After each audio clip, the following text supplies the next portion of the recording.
Hello students, I am Kritika Pathak from Axis Institute and today we are going to study another topic of the chapter Organisms in Population. In the previous lecture, we had discussed about ecology, some factors that were biotic and abiotic factors related with the interaction of the organism and population. Now in this lecture, we are going to study various responses to those abiotic factors. We have discussed all the types of the abiotic factors in the ecosystem, and in this video we are going to discuss the responses that an organism gives to the factors that are surrounding in the environment. So firstly, it has been written over here that बहुत सारी species कई सारे सालों existence के साथ यानी लिखा हुआ है millions of years of existence के बाद इतनी सारी स्पीशीज या इतनी सारी डाइवर्सिटी जो आज हम देख रहे हैं वो इसलिए रह पाई क्योंकि हम अपना इंटरनल बॉडी का जो बैलेंस है वो बना पाए, है ना। अगर बाकी के बाहर के एबायोटिक फैक्टर्स चेंज हो रहे होते तो बॉडी के अंदर भी वही चेंज हो रहा होता तो क्या इतनी सारी स्पीशीज रह पाती? नहीं। इतनी सारी स्पीशीज का एग्जिस्टेंस इसलिए हो पाया है क्योंकि हमने बॉडी का बैलेंस बना के रखा है विद द आउटर एनवायरनमेंट। ठीक है, जो आउटर एनवायरनमेंट में जितने भी चेंजेस हो रहे थे, अगर हम बॉडी में एक कंप्लीट बैलेंस बना के रखें तभी वो स्पीशीज में वो वन जनरेशन टू अनदर इस तरह से उसका बर्थ होता गया, ट्रांसफर होता गया, और इसी को हम बोल रहे हैं हीमोस्टैसिस। हीमोस्टैसिस क्या होता है?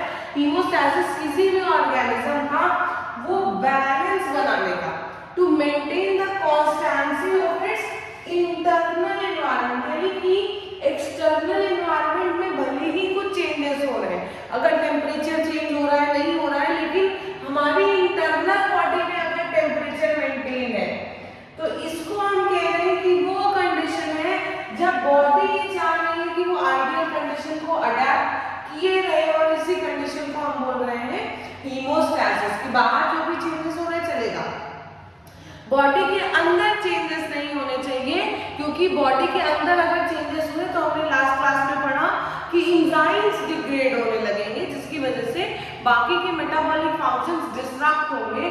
तो उस चीज से बचने के लिए हम लोग हीमोस्टैसिस मेंटेन करते हैं, एक बैलेंस मेंटेन करके रखते हैं, जिसकी वजह से बॉडी में जितने भी बायोकेमिकल और फिजियोलॉजिकल फंक्शंस हैं वो अपनी मैक्सिमम एफिशिएंसी से हो पाते हैं ना। अगर बॉडी के अंदर का टेम्परेचर खराब है, ऊपर नीचे कर रहा है, एंजाइम्स डिग्रेड हो रहे हैं, जनरेट हो रहे हैं, तो बॉडी में क्या सारे फंक्शन उसी स्पीड से, उसी मेटाबॉलिक फंक्शंस जितने भी हैं वो सब उसी रेट से होंगे? नहीं, उनको एक एफिशिएंट रेट से रेगुलेट करने के लिए बॉडी में जितने भी मेटाबॉलिक फंक्शंस हैं वो सब उस बैलेंस्ड कंडीशन में रेगुलेट होने चाहिए, और वो बैलेंस्ड कंडीशन बॉडी हमेशा अचीव करना चाहती है, जिस बैलेंस कंडीशन को हम बोल रहे हैं हीमोस्टैसिस।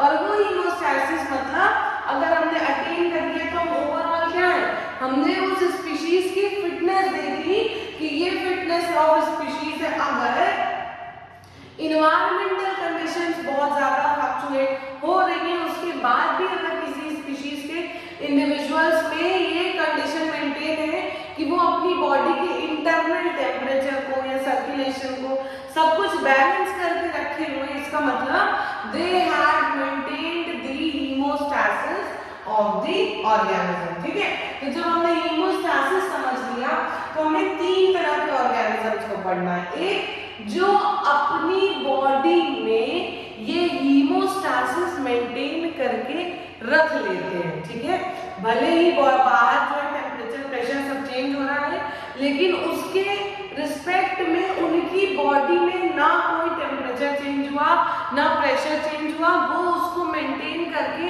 रखे हुए हैं, उनको हम बोलेंगे कन्फर्मर्स। ठीक है, सॉरी उनको हम बोलेंगे रेगुलेटर्स। लेकिन जो कुछ हद तक अपनी बॉडी में टेम्परेचर और प्रेशर को मेंटेन कर पाते हैं लेकिन उसके बाद नहीं कर पाते, उन्हें हम बोलते हैं पार्शियल रेगुलेटर्स। और कन्फर्मर्स हम उनको बोल रहे हैं जिनकी बॉडी में टेम्परेचर और प्रेशर चेंज होने के साथ साथ उनकी बॉडी के अंदर भी टेम्परेचर और प्रेशर चेंज हो रहा है। तो क्या लिखा हुआ है कि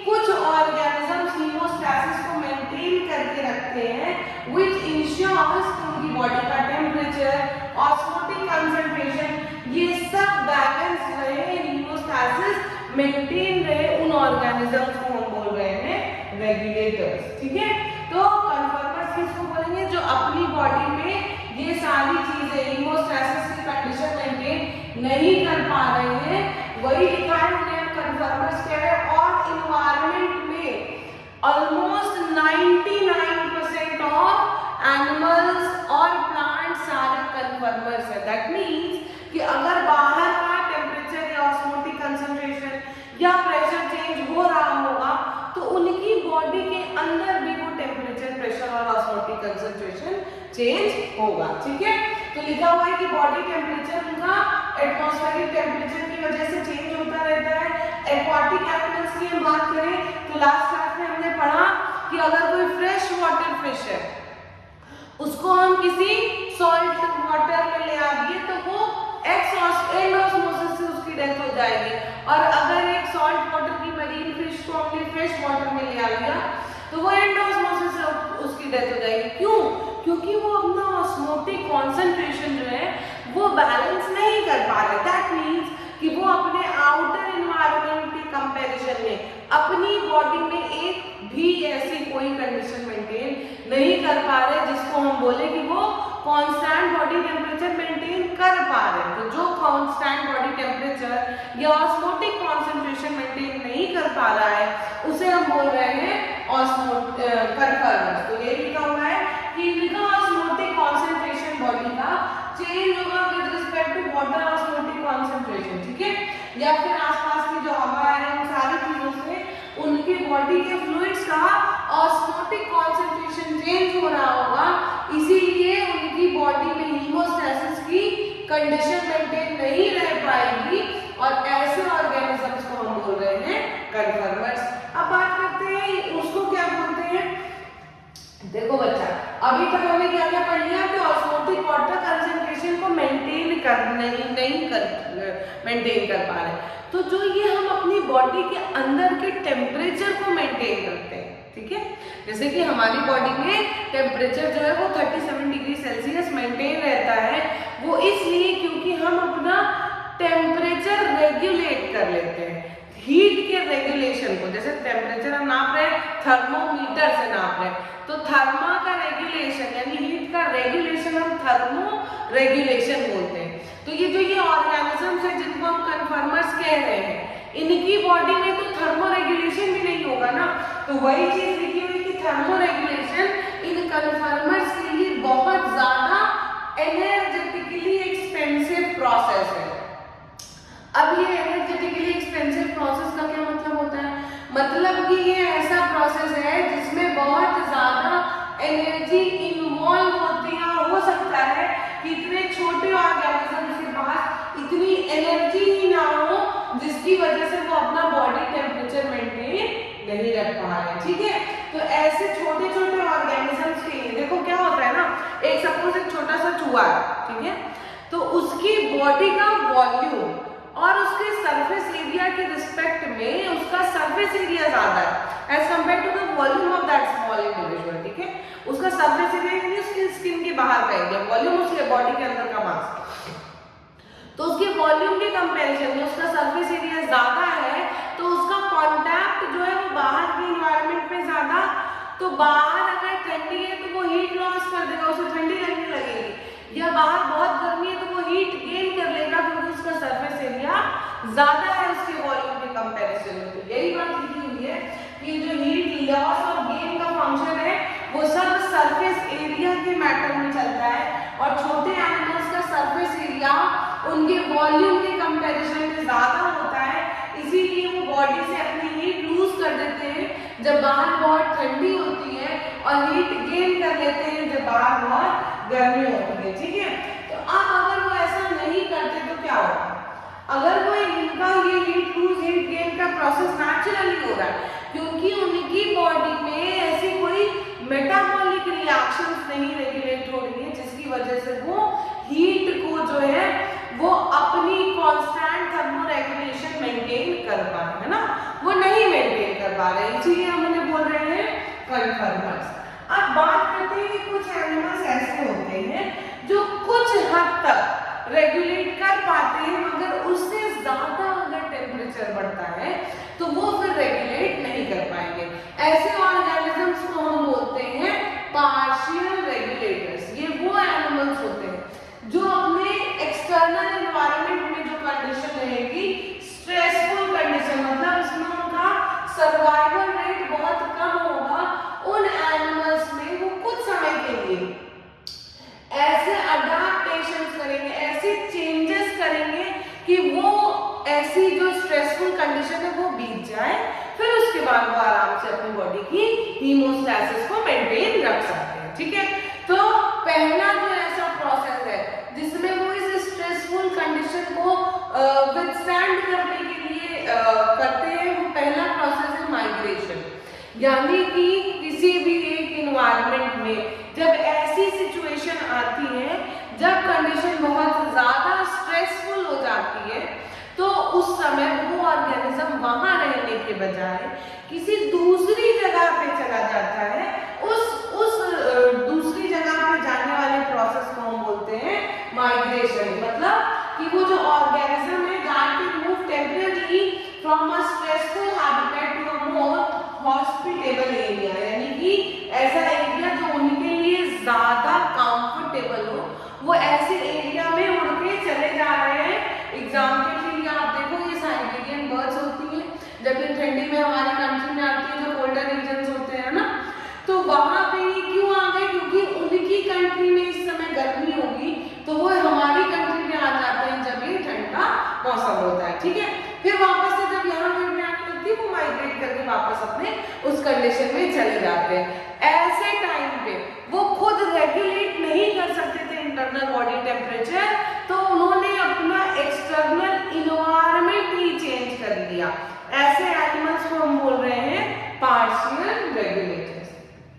लिखा हुआ एग्जाम्पल में कि हर विंटर में कैंगर नेशनल पार्क में, भरतपुर राजस्थान में, thousands of migratory birds Siberia से आती है, और क्योंकि वहां पे ठंडी का मौसम जब खत्म हो जाता है, स्ट्रेसफुल कंडीशन वहां की गर्मी वाली खत्म, अब वहां ठंडी आने वाली है, तो ये वापस से साइबेरिया उड़ के चली जाती है जब वहां पे ठंडी आ जाती है ना।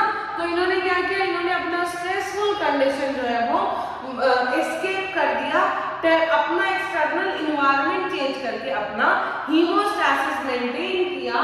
तो इस ग्राफ को आप लोग फिर से समझ लीजिए, जो हीमोस्टैसिस हमेशा मेंटेन करता है उसको हम बोलेंगे रेगुलेटर।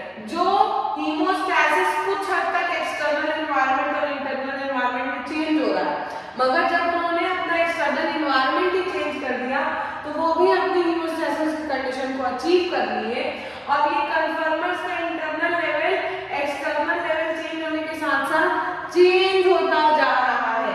मतलब conformers can not maintain their internal body temperature और हीमोस्टैसिस in the same way, they cannot maintain their hemostasis। ठीक है, इतनी चीजें हम लोग समझने के बाद एक और बात करते हैं। जो मेंटेन कर लिया उसको हमने बोला रेगुलेटर, जो नहीं मेंटेन कर पाया उसको हमने बोला कन्फर्मर, और जो कुछ हद तक मेंटेन कर लिया, अपना एक्सटर्नल एनवायरनमेंट ही चेंज कर दिया अपने हीमोस्टैसिस को मेंटेन रखने के लिए, उसको हमने बोला पार्शियल रेगुलेटर।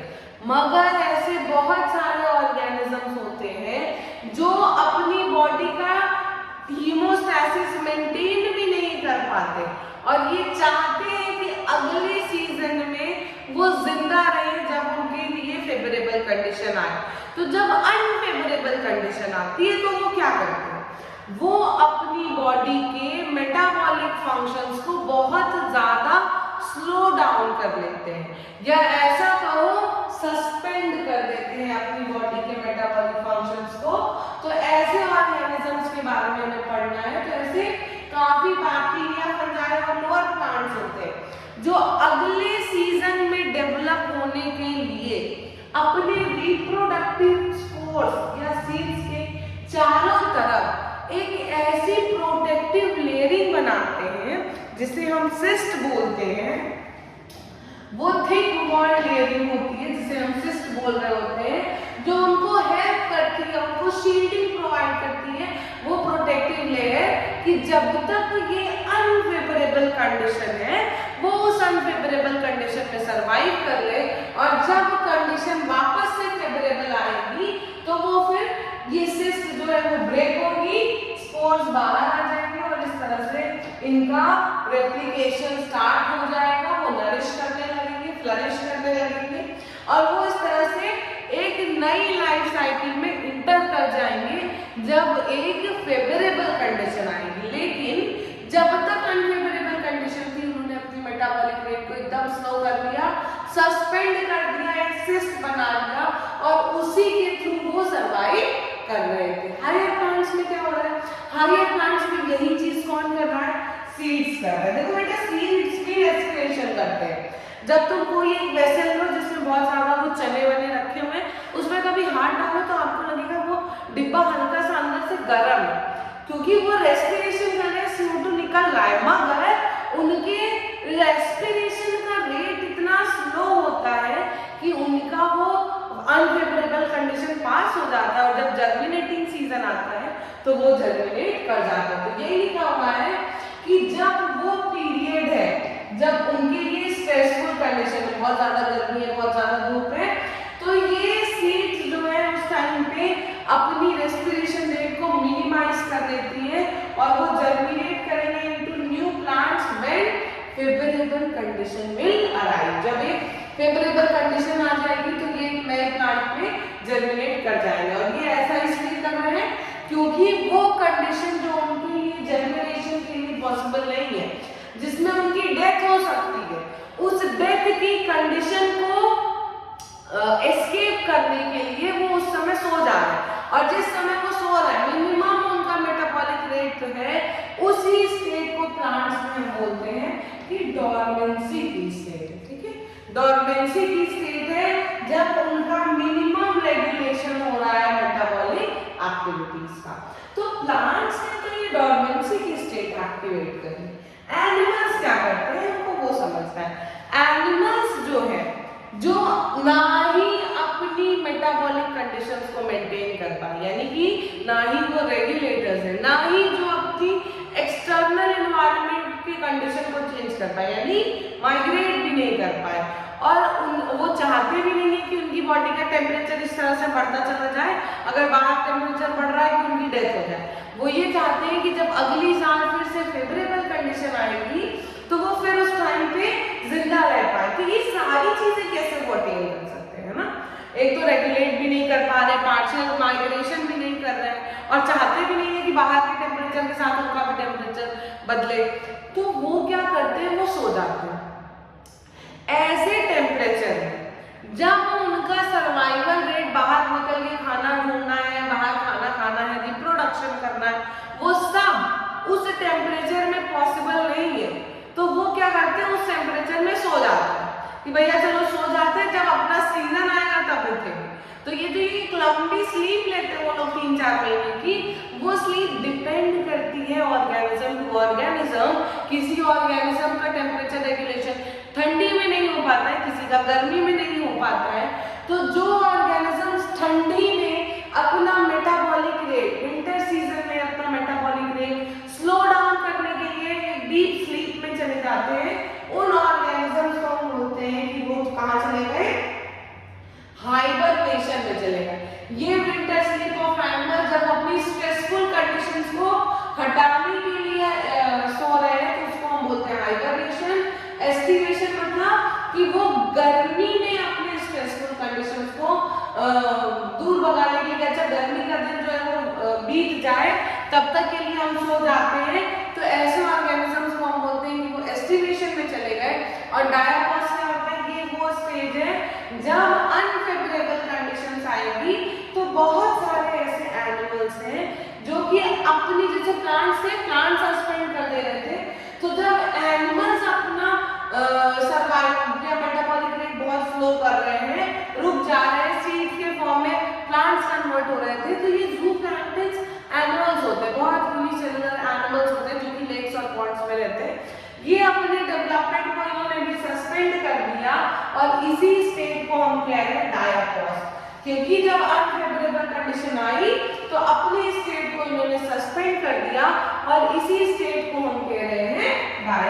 कॉज की कंडीशन आ गई। तो ये कुछ मेथड्स होते हैं जिसके थ्रू कोई भी ऑर्गेनिज्म जो है वो अपनी अनफेवरेबल कंडीशन को विथस्टैंड कर सकता है। Thank you for the class.